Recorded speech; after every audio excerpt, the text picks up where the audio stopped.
Every time you open your phone or computer, you're walking onto a battleground for the most valuable resource of the 21st century, your attention.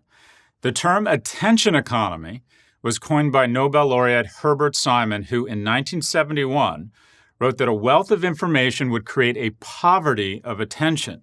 Fundamental to the attention economy is the recognition of human attention as a scarce resource. Today, we look at the positioning of companies within the attention economy through what we call our A2 matrix, shorthand for attention times affluence.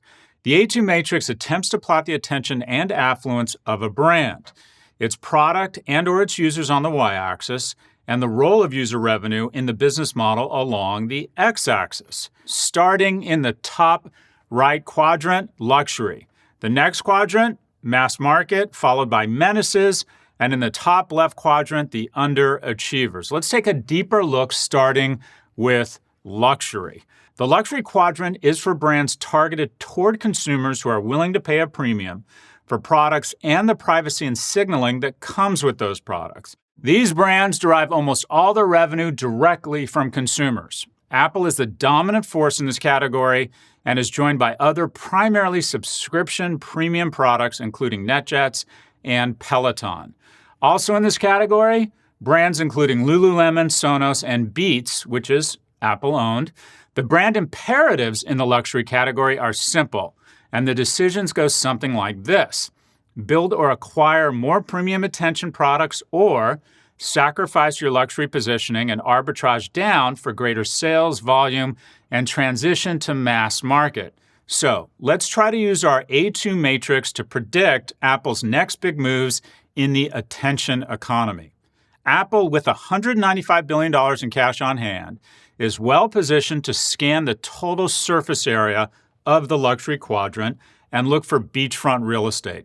A likely opportunity? Connected fitness. On average, higher earners spend twice the amount of time exercising than their lower earning counterparts. Peloton recognized this when it launched a $2,000 stationary bike that has subscribers staring at a screen for 30 to 60 minutes, 20 times a month on average, or maybe once a week so I can justify hitting the edibles and Zacapa a wee bit early. Is Peloton worth $40 billion? I don't know. Is an additional 2 to 4 hours of attention in the context of fitness from the wealthiest and most influential people on the planet worth $40 billion to Apple? Yes, said Captain Obvious. Prediction? Expect Apple or a deep-pocketed platform to acquire Peloton in 2021 as they try to elbow their way further into the lives of the wealthy attention economy. Another opportunity for Apple? Electric vehicles. Tesla sits squarely in the luxury quadrant. However, Tesla has promised its shareholders that it will become a mass market product, leaving an opportunity for Apple to sell some portion of the 34 million electric vehicles that Goldman Sachs expects will be in demand by 2035. In sum, Apple is getting into the car business as the car business is getting good. Prediction: when Apple launches its own electric vehicle, expect it to be priced closer to a Porsche than a Prius, and expect Tesla to begin leaking market capitalization to Apple. Next, mass market. This quadrant is for brands that do not have signaling power, as they are consumed by almost everyone you went to high school with, or realistically, everyone that went to high school with me, where I was, no joke, 6'2", 145 pounds with really bad acne. Anyways, these brands also rely on revenues from users. In this category, we have Netflix, LinkedIn, Spotify, meditation app Calm, dating app Bumble, AT&T, and Verizon. Stocks are typically about 70 to 80% numbers and 20 to 30% narrative. It has flipped, and now the majority of stocks in the tech space are largely driven by their narrative. AT&T is a prime example of a firm that has been punished because of poor narrative. It currently trades at roughly 2.5 times its revenue, whereas Spotify trades at roughly 7 times. John Stankey, CEO of AT&T, should start every earnings call by saying, "Hello, I'm John Stankey, CEO of the largest recurring revenue business in the world." Let's talk about the menaces.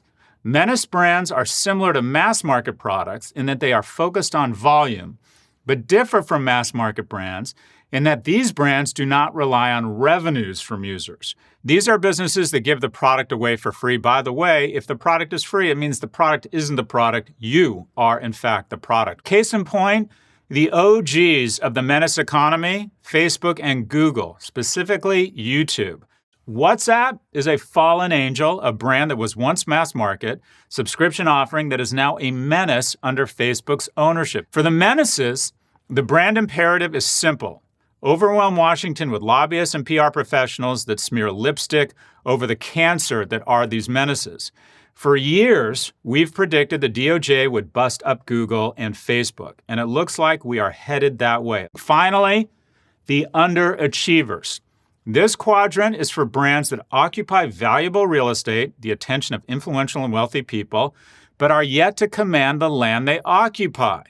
The underachievers quadrant is the most transient. Underachiever brands are under pressure from shareholders, users, or both to change their business model. The invisible hand of the market feels like an iron fist if you live in this quadrant. Case in point, you guessed it, Twitter.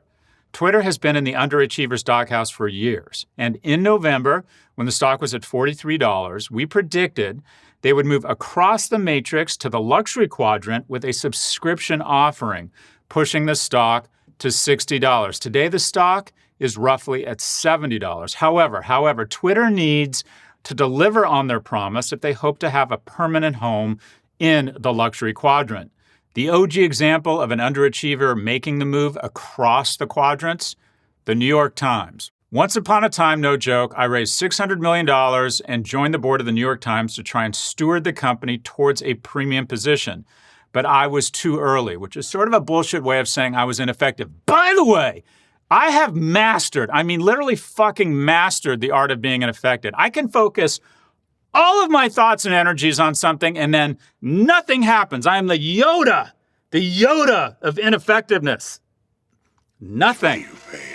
But starting in 2011, the New York Times recognized its A2 potential and turned itself from an ad-driven delinquent to a subscription honor student. A decade later, digital subscription represents the New York Times' largest revenue stream, and the firm has quintupled its market capitalization. Hola, gray lady, hola! CNN, who is still dependent on the advertising portion of its 1980s cable television model, finds itself in a midlife crisis in our underachiever quadrant. Promoting opioid-induced constipation medication adjacent to Anderson Cooper and Fareed Zakaria for 99 cents an hour, which is what CNN gets for pelting you with this shit, is not the right way to monetize this creativity and this genius. Prediction? CNN will be spun out of AT&T this year. Netflix will be a bidder as it looks to bring another howitzer to the streaming war, specifically news. By the way, Twitter should also consider buying CNN. Clubhouse is another influential platform that's worth $1 billion, or most recently raised money at a $1 billion valuation, with an estimated 6 million users. I hate Clubhouse, despite having never been on the platform. I get text messages, no joke, from friends saying some weird angel or VC is trashing me in a room on Clubhouse. I don't even know what that means. Why would I leave my house? Go where people are angry and mean to me. I have that at home. It's called having a teenager. Anyways, it is still early days for Clubhouse. However, in contrast to Twitter, Clubhouse appears to be the company that understands what it is and is already planning to embrace its fate as either a premium or mass market product. It appears there's actually someone who understands strategy at Clubhouse. Looking at these firms through the lens of data and through different lenses doesn't get us to the right decision, nor do predictions. However, they likely get us to a better one. As Matsuno Hiweo said, wisdom at the bottom of a well sees further than intelligence at the top. Get in the well. Get wet, wade in data, work through to a prediction, and get to better decisions. We'll see you next week.